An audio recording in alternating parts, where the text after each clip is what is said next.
মসজিদ কয়টা আছে দুনিয়াতে তুমি কইতে পারবা? না। হ্যাঁ, তাহলে তুমি যে বললা আমার মসজিদে যেতে, সারা দুনিয়ার ভিতরে মসজিদ আছে দুইটা, মসজিদ আল-আকসা, মসজিদে নববী, যেটা আমার আল্লাহ 30 পারা কোরআনে 6666 আয়াতের ভিতরে বলছে, 114 খানা সূরার ভিতরে।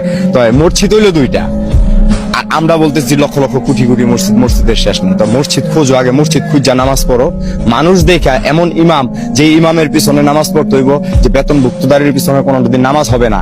আল্লাহ বলছে যে আলিফ লাম মিম যালিকাল কিতাব লা রাইবা ফীহি হুদাল লিল মুত্তাকিন, কোরআনে কোনো ভুল ত্রুটি নাই। তা আমরা এই কোরআন বিকৃতি করে খাইতেছি কেন? খাইতেছি, আমিও তো মানুষ, তুমিও মানুষ, আমি তো তোমার ডিস্টার্ব করি না। আমি একটুখানি গাঁজা খাই দেখি এই জন্য আমি তোমার কাছে খারাপ, কিন্তু যারা নি এরকম হাজার হাজার কোটি কোটি টাকার পাহাড় নিয়ে ঘুরতেছে, কালো টাকার পাহাড় নিয়ে ঘুরতেছে, তারা কি করতেছে? ও আমরা এখন রাস্তাঘাটে থাকি দেখে আমাদের কিছু নাই দেখে এই জন্য এরকম নাকি?